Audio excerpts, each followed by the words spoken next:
Olá, Psi! Seja muito bem-vindo ao meu canal Papo de Consultório comigo, Eliane Oliveira. Eu sou psicóloga e supervisora clínica e especialista em terapia cognitivo-comportamental e esse é o quarto vídeo da nossa série sobre distorções cognitivas, onde nós estamos falando sobre o que são as distorções e ainda como manejar as principais distorções que aparecem no seu consultório e também que aparecem no meu consultório. Então eu estou trazendo nesses vídeos, nessa série de vídeos, como que eu realizo o manejo dessas distorções lá com o atendimento com os meus pacientes, ok? Então, se você não assistiu os 3 primeiros vídeos da série, eu te convido a assistir, vai aparecer aqui também no alto do vídeo e também vou deixar os links na descrição para você não perder nenhum detalhe desse conteúdo, ok? Bora lá então?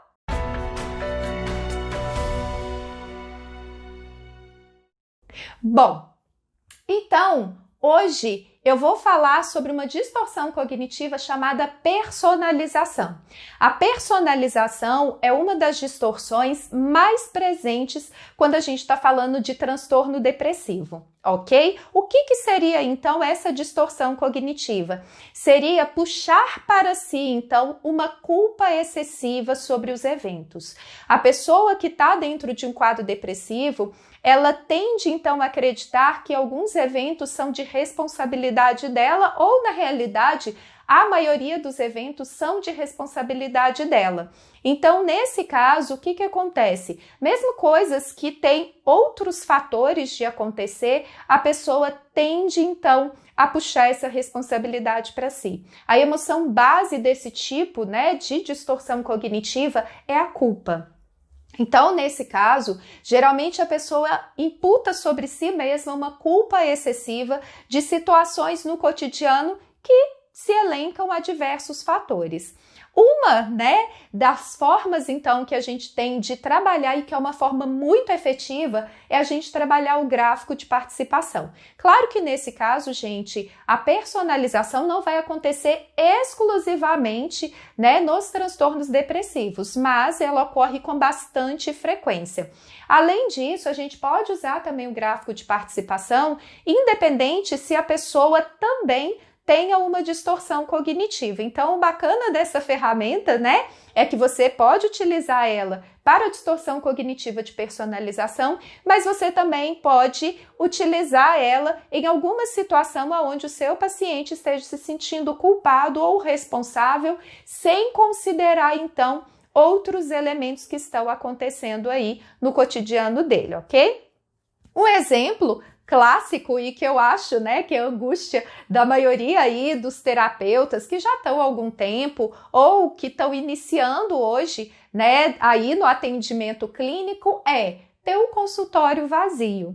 Então, quando eu ministro os meus cursos, quando eu dou as minhas aulas, eu percebo que muitos psicólogos trazem isso para mim, que eles se sentem culpados e se sentem impotentes pelo consultório estar vazio. Nesse caso, então, a gente pode elencar isso como uma situação. Vamos entender de quem é realmente a responsabilidade do consultório estar vazio. Será que é essa total responsabilidade mesmo ou tem outros fatores aí que também influenciam essa situação? Então, nós pedimos o nosso paciente, então, para elencar a situação. Consultório vazio, que é a situação, então. Qual que é o meu grau de responsabilidade inicial para o consultório estar vazio? Aí eu acho que meu grau de responsabilidade inicial é de 100%. Eu realmente sou a pessoa responsável pelo fato do meu consultório estar vazio. Ok, então agora nós vamos fazer o seguinte. Além de você, quais são outros fatores que contribuem para que essa situação aconteça, para que o seu consultório esteja vazio? Então, no primeiro elemento aqui, nós vamos colocar você, eu. Ok? Além de você, quais são os outros elementos? Tem o meu paciente também querer efetivamente promover a mudança. Então, a gente vai colocar paciente. Além disso, o que mais? Bom, acho que também tem uma questão econômica. Ok, então nós vamos colocar aqui também uma crise econômica. Além disso, o que mais você acha que pode influenciar então? Bom, eu acho que talvez entra também a questão do deslocamento, né? Nem todos os pacientes também conseguem se deslocar para o local onde eu estou. Então, também não é um local assim de muita fácil circulação para o paciente. Então, a gente vai colocar aqui também o local. Nós vamos elencar tudo. Se tiver 10 elementos, a gente põe os elementos e não vamos esquecer que a pessoa precisa também estar aqui junto com os outros fatores. Terminamos, então, de fazer essa lista. O que a gente pede, então, para o nosso paciente fazer? Nós pedimos ele para dar o quê? Uma porcentagem de participação para cada um desses fatores. Nesse caso, o que a gente vai então pedir? Que ele fique por último. O nível de participação dele vai ser o último que ele vai dar de pontuação. Então, ele tem 100 pontos, né, para repartir aí entre os fatores e nós vamos começar então a elencar quanto que é o nível de participação de cada um. Nesse caso aqui, no exemplo do vídeo, eu trouxe 4 elementos, mas não precisa ser só 4, é a quantidade que for. E se forem 4 elementos, então tem que ser 25 pontos para cada um? Não necessariamente. Então vamos lá. Você vai ficar por último, né? A sua pontuação vai ficar por última. Quanto que você acha que o fator paciente influencia no fato do seu consultório não estar tão cheio assim como você gostaria, do seu consultório estar vazio? Esse vazio aqui também a gente tem que avaliar se é um vazio zero ou se é um vazio de acordo com a percepção do seu paciente, ok? Então, nesse caso, quanto então, né, que o seu paciente influencia essa situação? A Helene, eu acho que o meu paciente influencia essa situação aí de 100 pontos, eu acho que uns 30, ok? Então, nós viemos aqui e damos, então, uma pontuação de 30% para o paciente. Ok, a questão econômica, a questão financeira. O quanto que você acha que influencia também o acesso, né, desses pacientes, as pessoas realmente conseguirem pagar por terapia? Olha, eu acho que principalmente por conta agora de situações, agora em que tem muita gente com uma economia muito instável, acho que já vai aí uns 20%. Ok, então nós temos 20%. Então, o paciente influencia 30, a situação financeira influencia 20, nós já temos 50 pontos distribuídos. Agora, a questão do deslocamento, o local onde fica o seu consultório. Quanto que você acha que isso influencia? A Eliane, eu acho que isso também não influencia muito pouco, não. Acho que influencia uns 20%. Ok, então, nós temos 30% para o paciente, 20% para a questão econômica e 20% para a questão do local do seu consultório. Então, nós temos 70 pontos já distribuídos. Logo, sobra o quanto para você? Agora, para mim, sobra 30%, então, de responsabilidade. Ok. Bom, você concorda com isso daqui? Com essa pontuação? Concordo. Ok. Se o seu paciente concordar com essa pontuação, você para por aí. Se ele falar assim, não, eu acho que eu tenho um pouco mais de responsabilidade do que 30%. Ok, você acha que você tem quanto de responsabilidade? Eu acho que eu tenho pelo menos uns 40%. Então, ok. Da onde que nós vamos tirar dos outros elementos esses 10 pontos que estão faltando? Eu vou manter os 30% para o meu paciente e eu vou colocar aqui... Acho que eu vou colocar 15 para a economia e 15 para o consultório, né? O local onde o consultório está. Ok, agora está satisfeito com isso? Sim, agora eu estou satisfeito com isso. Ótimo. Então, antes você falou que a sua responsabilidade inicial era de quanto? 100%. E agora você tem quanto de influência por isso? 40%. Então, ao invés de você ter esse gráfico todo aqui, você tem o quê? 40%. Então, vamos supor que esse gráfico aqui dividido, cada fatia-zona dessa aqui é 25%. Aqui seria, então, mais ou menos aqui. Então, essa seria a sua participação na situação. Antes, você estava avaliando que você tinha 100% da responsabilidade. Agora, a gente consegue perceber que você tem 40% de responsabilidade. Diante desses 40%, o que nós vamos pensar de soluções para ajudar? O que você avalia que poderia realmente te ajudar a modificar isso? Da sua parte, o que é possível fazer? Eliane, eu acho que é possível, talvez eu pensar em mudar o local do meu consultório.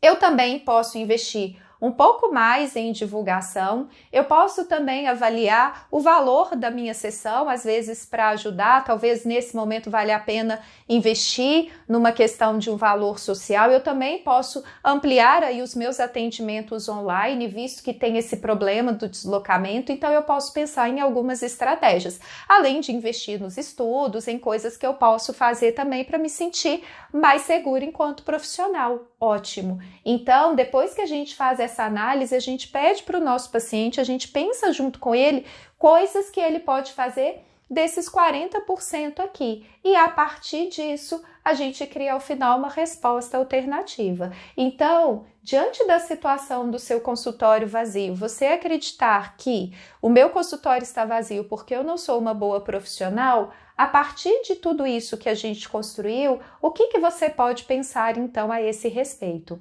Eu posso pensar que na realidade eu sou uma boa profissional, mas que eu ainda preciso construir outras estratégias e outras alternativas para aumentar então os números do meu atendimento. Então, se eu investir nessas alternativas, eu aumento as minhas chances então de ter um consultório um pouquinho mais cheio e ter a minha satisfação profissional.